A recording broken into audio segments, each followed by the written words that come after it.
Hello everyone. तो आज हम इस वीडियो के द्वारा गुजरात बोर्ड का हिंदी जो कि क्लास 11th का है, इसके चैप्टर नंबर 16 कल्पना शक्ति, इसके अभ्यास कार्य पार्ट 1 को हमने देखा था। ये पार्ट 2 है जिसमें बचे हुए क्वेश्चन आंसर को हम करेंगे। तो अगर आपने इस चैप्टर को नहीं समझा है तो पहले आप इससे पहले वाले वीडियो को देख लें ताकि आपको ये चैप्टर अच्छे से समझ में आ जाए और आप इसके क्वेश्चन आंसर को आसानी से समझ सके और ख़ुद से भी कोशिश करें करने की। तो आइए इसे हम स्टार्ट करते हैं। फर्स्ट लिखा है, निम्नलिखित प्रश्नों के उत्तर 2-3 वाक्यों में लिखिए। इसका पहला क्वेश्चन है, कवि जन नई नई रचनाओं के जरिए क्या दिखलाते हैं? तो कविगण अपनी कल्पना शक्ति के द्वारा जगत सृष्टा ब्रह्मा के साथ होड़ करते हैं और वे अपनी नई नई रचनाओं के जरिए न जाने कितनी सृष्टि निर्माण चातुरी दिखलाते हैं। तो जो कवि जन हैं, जो लेखक हैं, वो लोग नई नई रचनाएं करते हैं दिन प्रतिदिन। तो ये लोग अपनी कल्पना शक्ति के द्वारा जो जगत सृष्टा, जिन्होंने जगत का निर्माण किया है ब्रह्मा जी, उनसे होड़ करते हैं। क्यों? क्योंकि ब्रह्मा जी ने तो सृष्टि का निर्माण एक बार करके छोड़ दिया, लेकिन जो कवि हैं, लेखक हैं, वो अपनी कल्पना शक्ति के द्वारा नित्य नई नई रचनाओं के जरिए वो सृष्टि निर्माण चातुरी दिखलाते हैं। नेक्स्ट है, लेखक किन कवियों की कल्पना शक्ति पर चित्तचकित और मुग्ध हैं? तो लेखक जो हैं वो कवियों की रचनाओं में कल्पना शक्ति का पूर्ण उद्गार देखा जाता है। इस दृष्टि से कवि कालिदास, श्रीहर्ष, शेक्सपियर तथा मिल्टन आदि कवियों की कल्पना शक्ति पर चित्तचकित और मुग्ध हो जाते हैं। तो ऐसे कौन से कवि हैं जिस पर लेखक चित्तचकित, आश्चर्यचकित और मुग्ध हो जाते हैं, मोहित हो जाते हैं? तो वो कौन कौन से हैं? तो कवि की दृष्टि से कालिदास, श्रीहर्ष, शेक्सपियर और मिल्टन आदि कवियों की कल्पना शक्ति पर जो लेखक है वे चित्तचकित हो जाते हैं और मुग्ध हो जाते हैं। थर्ड क्वेश्चन लिखा है, कवि अपनी कल्पना शक्ति के द्वारा किसके साथ होड़ करना अनुचित नहीं समझते हैं? तो कवि अपनी कल्पना शक्ति के द्वारा जगत के सृष्टा ब्रह्मा के साथ होड़ करना अनुचित नहीं समझते हैं। इसका कारण यह है कि जगत सृष्टा ब्रह्मा तो एक ही बार जो कुछ बन पड़ा सृष्टि निर्माण कौशल दिखलाकर मुक्त हो गए, पर कवि अपनी कल्पना शक्ति के द्वारा नित्य नई नई रचनाएं गढ़कर सृष्टि निर्माण चातुरी दिखलाते रहते हैं। तो इसमें हमने क्या देखा कि जो कवि हैं वो अपनी कल्पना शक्ति के द्वारा जगत के सृष्टा ब्रह्मा के साथ होड़ करते हैं। तो ये गलत भी नहीं माना जाता है, गलत भी नहीं समझते हैं कंपटीशन करना उनके साथ। क्यों? क्योंकि इसका कारण ये है कि जगत सृष्टा जो ब्रह्मा है उनसे तो एक ही बार जो कुछ भी बन पड़ा सृष्टि का निर्माण करके उन्होंने अपने कौशल को दिखाया और मुक्त हो गए। लेकिन जो कवि हैं वो अपनी कल्पना शक्ति के द्वारा हर रोज़ नई नई रचनाएं करते हैं और सृष्टि निर्माण चातुरी दिखलाते हैं, अपनी चतुरता दिखलाते हैं, अपनी कौशलता दिखाते हैं, अपनी कल्पना शक्ति के बारे में हमें दिखाते हैं। तो इसी प्रकार से कहा गया है कि कवि अपनी कल्पना शक्ति के द्वारा ब्रह्मा के, जगत के सृष्टा ब्रह्मा के साथ होड़ करना अनुचित नहीं मानते हैं। फोर्थ है, कल्पना शक्ति में किनको परखने की कसौटी है?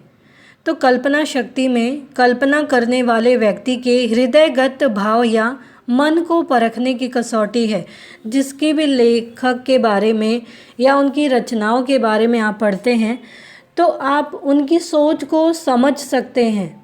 कुछ रचनाएं ऐसी भी होती हैं जो आपको बहुत पसंद आती हैं, तो ये उनकी कल्पना शक्ति के बारे में आप उन्हें परख सकते हैं। क्यों? क्योंकि कवि या जो लेखक होते हैं वे अपने मन की भावों को ही लेखन के माध्यम से प्रस्तुत करते हैं।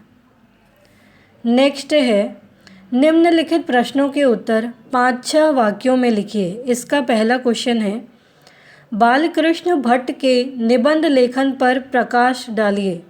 ये जो हम पढ़ रहे हैं कल्पना शक्ति, ये भी एक निबंध है। तो श्री बालकृष्ण की गिनती हिंदी के अच्छे निबंधकारों में की जाती है।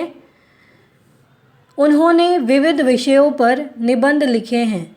उनके निबंध कल्पना प्रधान नहीं हैं। वे निबंधों में व्यवहार बुद्धि को अधिक महत्व देते हैं। उनकी शैली सरल और सरस है। उनकी रचनाओं में व्यंग्य की गुदगुदी मिलती है। तो बालकृष्ण ने जो ये निबंध लिखा है, ये उन्होंने कल्पना शक्ति को ही सिर्फ प्रधान नहीं माना है। ये हमने देखा भी था कि अभ्यास को भी उन्होंने कहा है कि अभ्यास भी ज़रूरी है।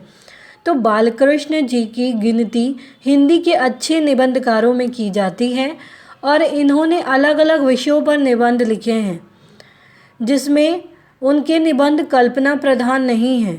कल्पना को ही सिर्फ बेस में रखकर उन्होंने इसका निर्माण नहीं किया है। वे निबंधों में व्यवहार बुद्धि को अधिक महत्व देते हैं। उनकी शैली सरल और सरस है, बहुत आसानी से आपको समझ में आ जाएगी, और व्यवहार बुद्धि को वो अधिक ज़्यादा इम्पोर्टेंस देते हैं।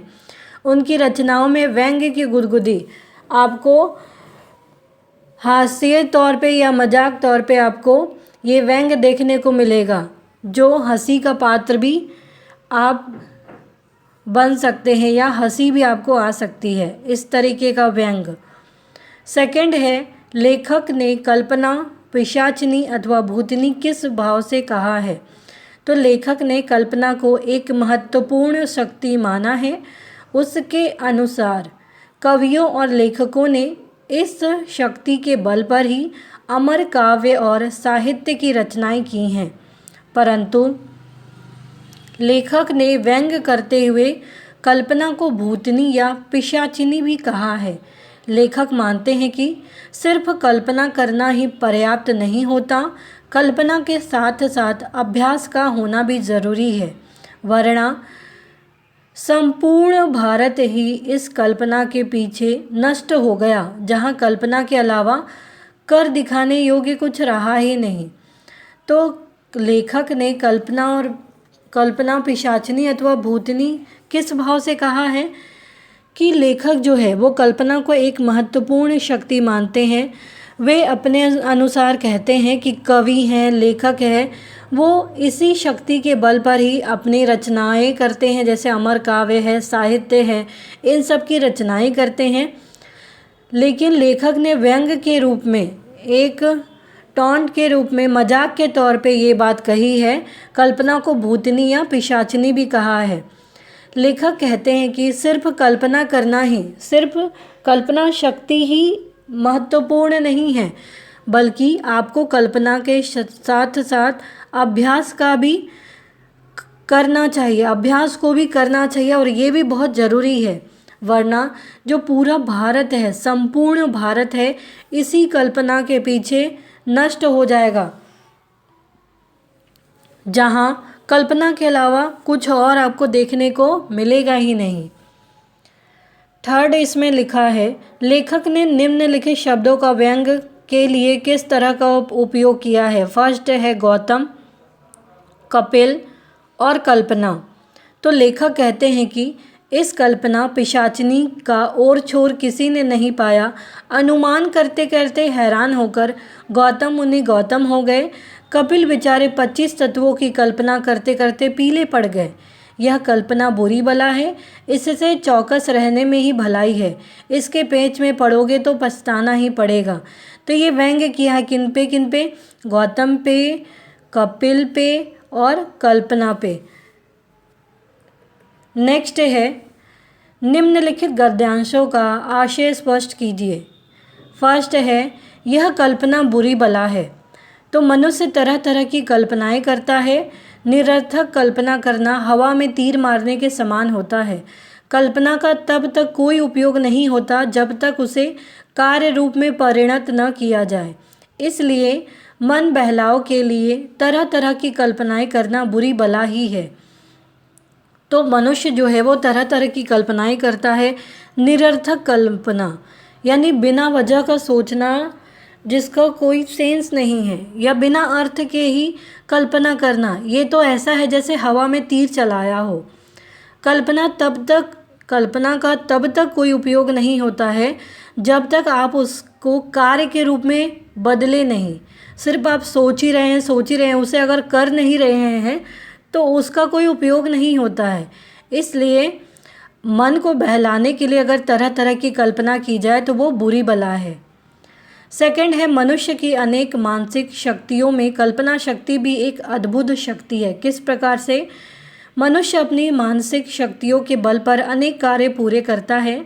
उसकी विभिन्न मानसिक शक्तियों में कल्पना शक्ति एक अद्भुत शक्ति है। कल्पना शक्ति के बल पर ही अनेक लोग बड़े बड़े कवि, विचारक, वैज्ञानिक, विभिन्न सिद्धांतों के प्रवर्तक और प्रतिभावान मनुष्य कहलाते हैं, जिनकी चर्चा देश दुनिया में होती है। इस तरह मनुष्य की कल्पना शक्ति भी एक अद्भुत शक्ति है। तो मनुष्य की जो मानसिक शक्तियों के बल पर, सोच के बल पर अनेक कार्य उनके कंप्लीट होते हैं, पूरे होते हैं। और अलग अलग प्रकार के मानसिक शक्तियों में भी आपको देखेंगे कल्पना शक्ति एक बहुत ही अद्भुत शक्ति है। क्योंकि कल्पना शक्ति के बल पर ही अनेक लोग अपनी सोच के कारण ही, अपने लेखन के कारण ही अनेक लोग हैं वो बड़े बड़े कवि बने हैं, विचारक बने हैं, वैज्ञानिक बने हैं, विभिन्न सिद्धांतों के प्रवर्तक हैं, प्रतिभावान मनुष्य कहलाते हैं अगर उनकी सोचने की क्षमता बहुत अच्छी है और जिनकी चर्चा देश दुनिया में भी होती है। उन्होंने अच्छे कार्य किए हैं, अपने कार्यों के माध्यम से वो पूरी दुनिया में चर्चित हो जाते हैं। इसी तरह से हम देखते हैं कि मनुष्य की कल्पना शक्ति भी एक अद्भुत शक्ति है। तो इस प्रकार से देखते हैं हम कि ये चैप्टर हमारा यही समाप्त होता है। उम्मीद है आपको ये चैप्टर समझ में आया होगा। तो प्लीज़ आप इस वीडियो को लाइक करना, सब्सक्राइब करना, कमेंट करना ना भूलें। Thank you.